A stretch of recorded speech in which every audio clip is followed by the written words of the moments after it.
Yo, what's going on guys, and welcome back to another video. And today, this is part 2 of What If Naruto Has Hacks. So last time we left off when Naruto discovered the secret scroll of the Otsutsuki, and got all of their powers without actually needing to train them. And whilst he doesn't yet master and be able to control all the powers, he has unlocked the potential of them. And these powers are unique for him. And it's also not something that's going to be passed down in his lineage. He is truly the one and only user of these powers, at least for now.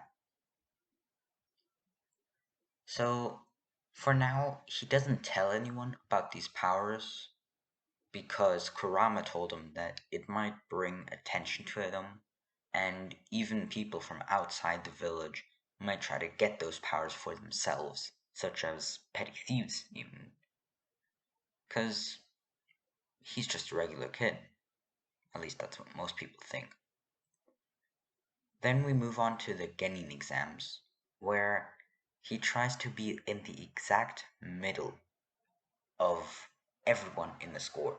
So he wants to succeed, of course he wants to pass the test, but he doesn't want to outshine everybody else, but he also doesn't want to fail, so he tries to be in the exact middle of all the contestants, and he actually succeeds. So he doesn't get any more attention than he needs to, but he still passes, which is nice.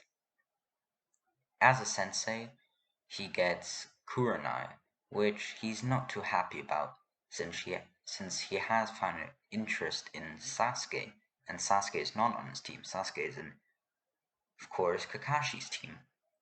So he wants to change teams, so he proposes to Kakashi and to Hiruzen, the third Kage, for Kakashi to have Sasuke, Sakura, and Naruto in his team instead of the current Sasuke, Sakura, and Shino, because those three are some of the strongest genin there are, especially Sasuke and Shino, and they're supposed to be one of the stronger genin teams so they can handle more difficult missions earlier on, such as C-tier missions before everybody else.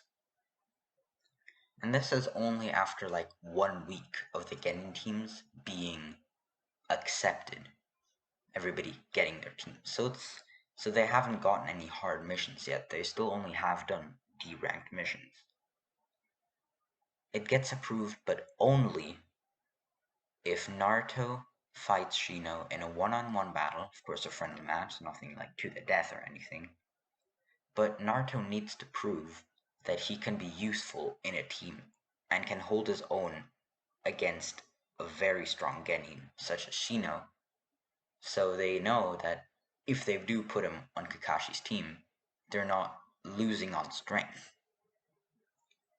This fight is pretty easy for Naruto. He easily wins, though he doesn't try too hard just yet. Of course, he has a lot of physical power, which he uses to his advantage. He does use the Shadow Clone Jutsu.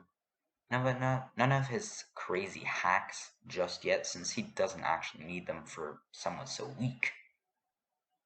He does use a little bit of Kurama's power, not something crazy like the cloak, but to get more chakra for 10 shadow clones, which is very useful for him.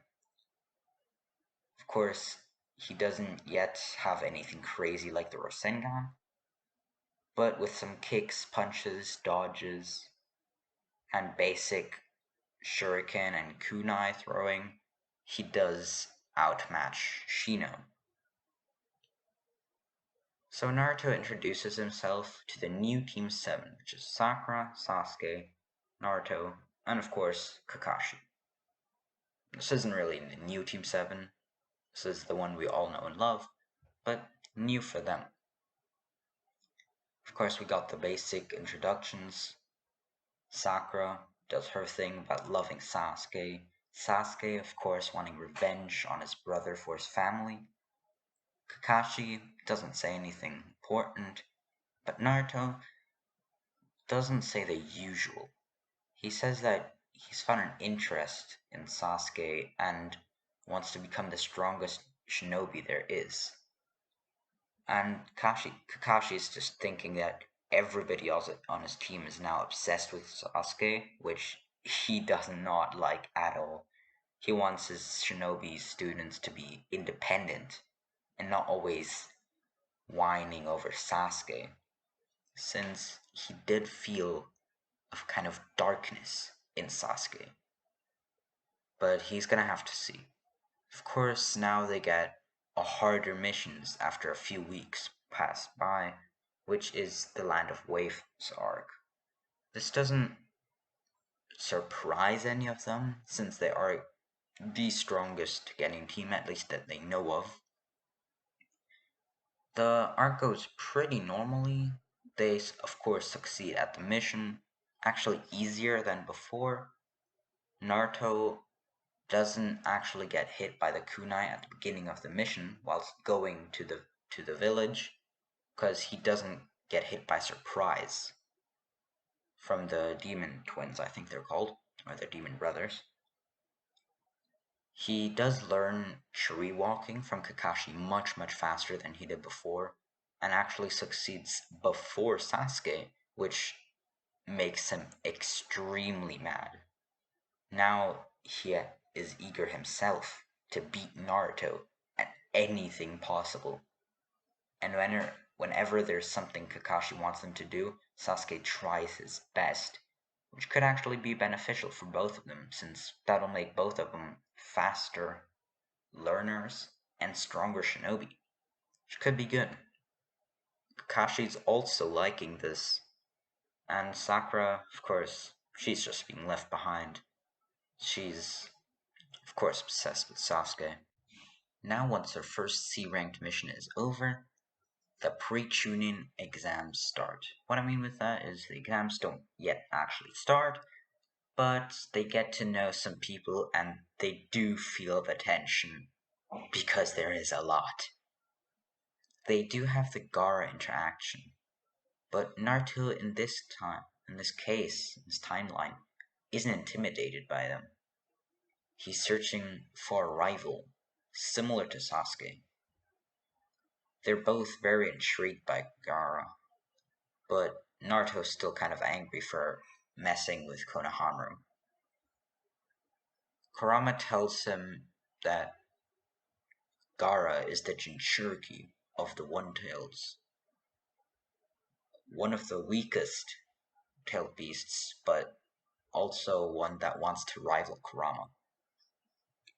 Naruto kind of gets the idea that Gaara's tailed beast is a brat, but Kurama laughs it off, as he kind of thinks the same thing.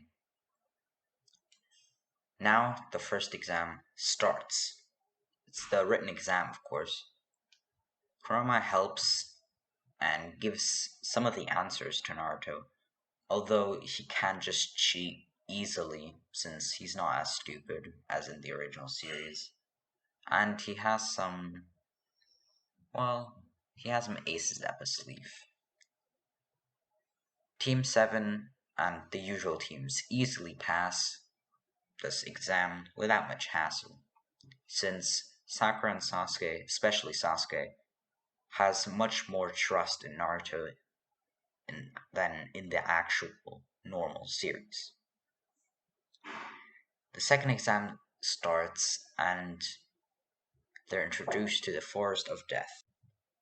Here, Naruto doesn't actually have that, I'm gonna say, weird interaction with Anko. And with that, the exam starts. Naruto actually didn't quite understand what Anko meant, so he thought that all 3 genin in the team, per team, have to get 3 scrolls, so 3 full sets of Heaven and Earth scrolls. So as soon as they got into the forest, Naruto immediately shot out 10 shadow clones, including himself, and went to run off to get some scrolls.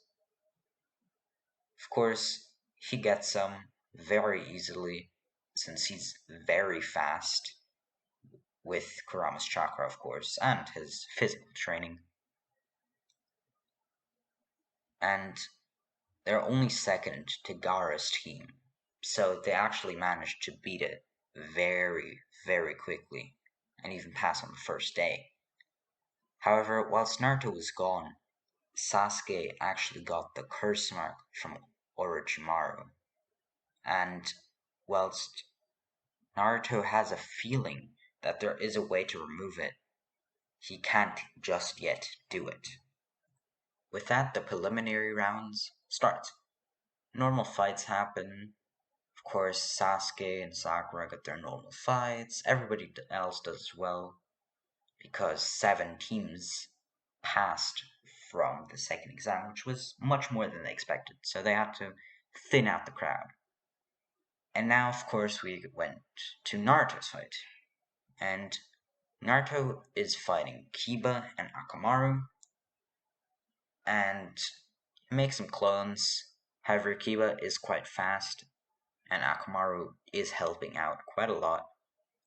Akamaru tries to trick Naruto, where he transforms into Kiba, but that doesn't work, since with Kurama's help, of course, he can easily tell who's the real one. And he does the comeback, where he tricks Kiba into thinking that, well, Akamaru's hurt, and then he wins the round. Pretty usual, just some slight changes. Nothing special though.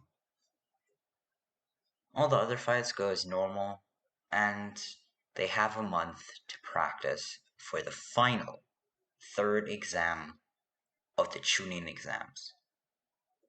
They get their normal opponents, and it's gonna be Naruto against Neji, and Sasuke, of course, against Gaara, and all the other ones. Naruto isn't sure who he wants to train with. Kakashi is obviously wanting to train Sasuke. Sasuke does too, since he wants to learn the Chidori, which he has seen a few times. Then, whilst going along the streets, he sees an old man talking to some Chunins. He asks who he is, and Jiraiya, which we know him as, says that Naruto should just go away since he's just a little kid. But Naruto persists and asks him for his name, that's all. And after he says, I'm Jiraiya, he leaves again. The next day, he comes back to Jiraiya and wants to ask him if he's a strong shinobi. And he replies that he's extremely strong, actually one of the strongest. He's kind of bragging at this point. He says perhaps he's even on par with Hiruzen, his sensei. Naruto's a little bit shocked that the third Hokage is his sensei, though he has heard that Hiruzen, of course, had his own Genin team from Hiruzen himself. Naruto asks if he can be trained, and Jiraiya agrees, but only if Naruto can show that he is actually worthy. So with that, he shows Jiraiya that he can walk on water, walk on trees, does some shadow clone jutsus to try to impress him. Jiraiya has seen enough and accepts Naruto as his new student. They go off on their normal journey, of course. Naruto is then going to train. His training is much easier than it was before. Well, before, I mean, in the actual series. Because Naruto has a little bit of a brain, and he has somewhat befriended Kurama already. So controlling Kurama's chakra is much easier, and Jiraiya is actually blown away at the amount of chakra that Naruto can set free. But here is actually where I'm going to leave the video off. I hope you enjoyed. Make sure to like, subscribe, and see you in the next one.